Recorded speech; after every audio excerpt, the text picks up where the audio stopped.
Hey, I'm so excited. I got another request for a specific topic for a video. And this request was about humility.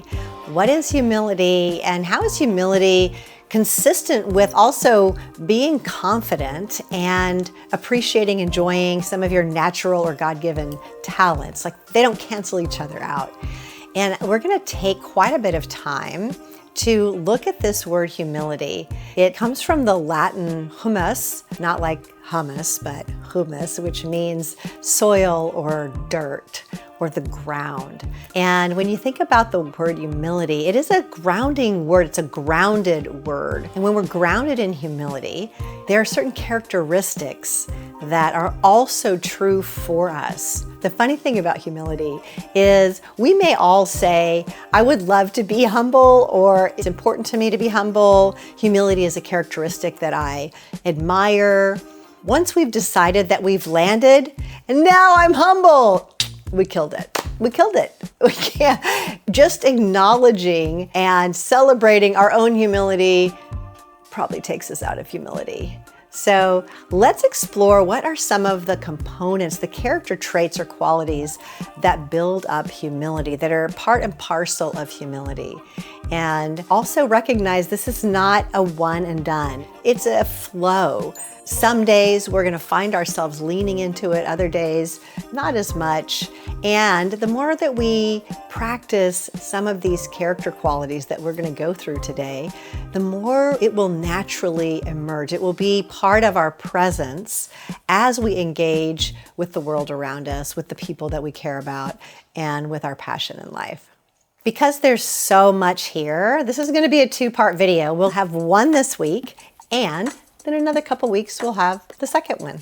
Each one will cover specific elements or components or character qualities of humility. This week, we're gonna cover self-awareness, empathy, and gratitude.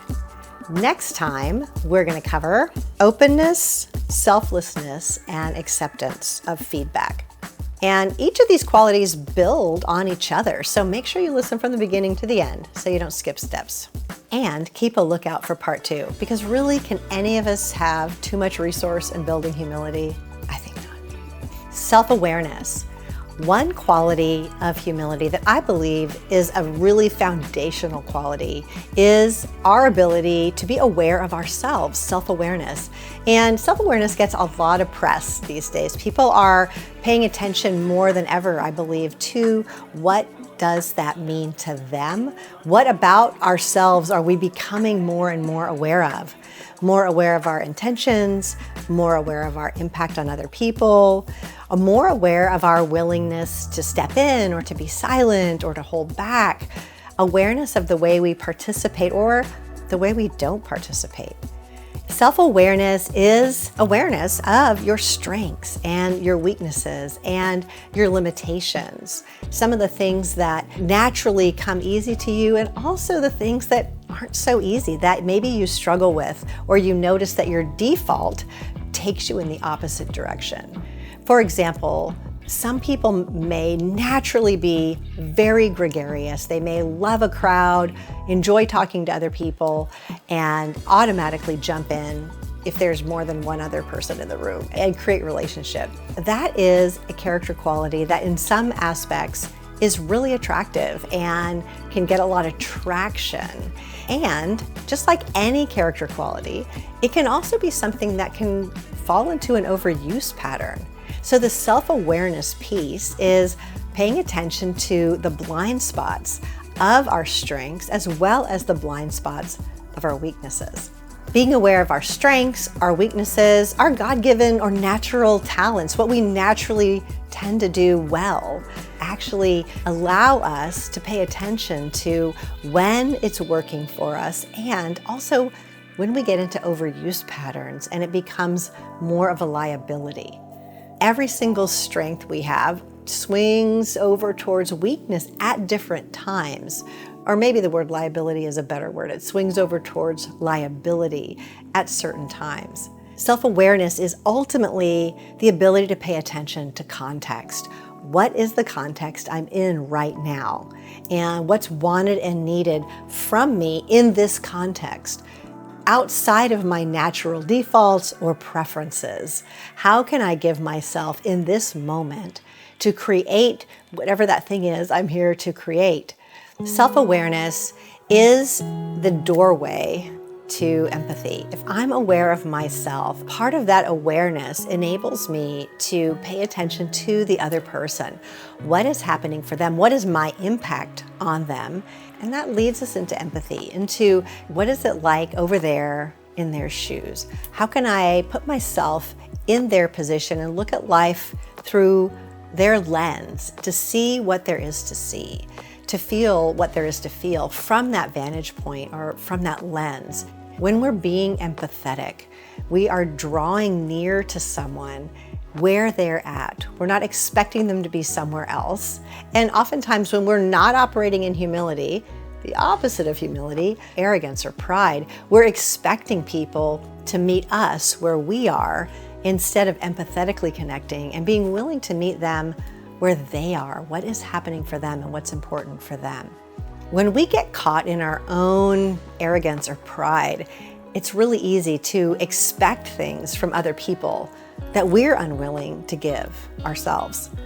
So empathy is the natural outflow, I believe, of deep self-awareness and paying attention to ourselves and our impact and who's on the other end, who's on the receiving end of your words and your actions and your tone and your mood and your facial expression.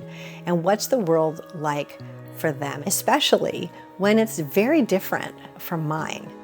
Empathy doesn't mean agreement. It means I'm over there in your shoes and I can see how you see what you see.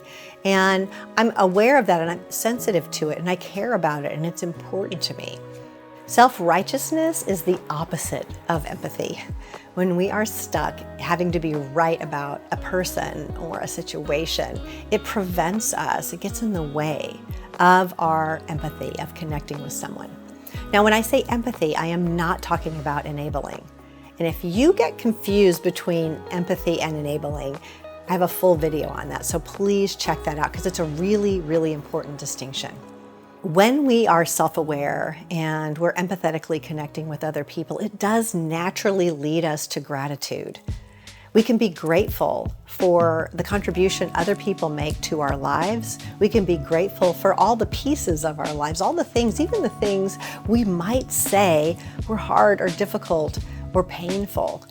It is a discipline. I'm going to say it's a spiritual discipline to be grateful for all the parts of our lives.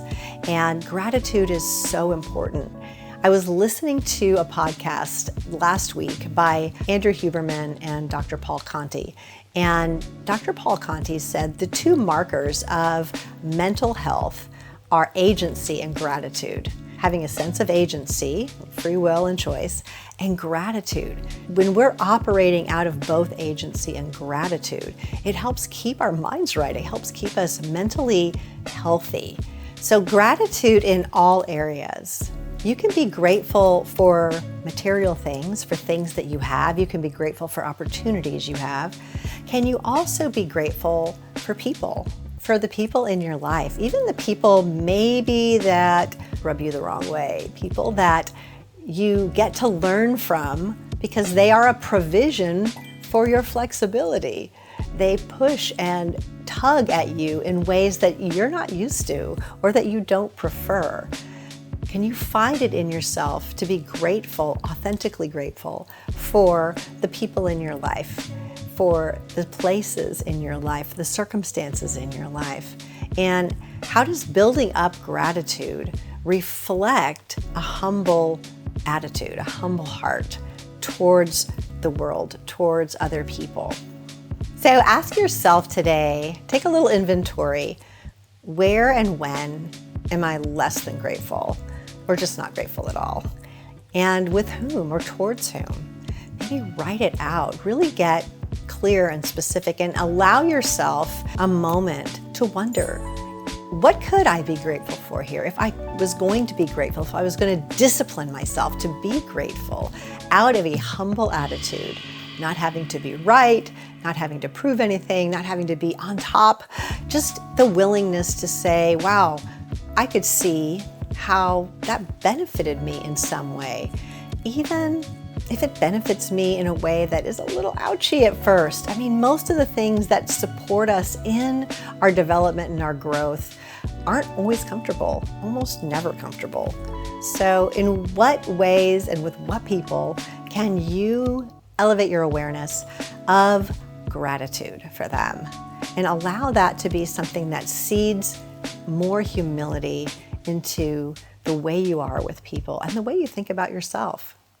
All right, so that's part one. Be sure to ring the bell for notifications so you get notified immediately when part two is released here in a few weeks.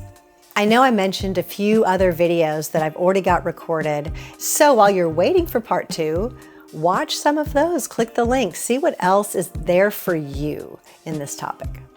Please like, subscribe. I'd love to hear from you in the comments. This video is a result of somebody making a request in the comments for a topic. If you have a request, put it in the comments. I love those. I love to be able to respond to that and be more specific and intentional in serving our viewers here.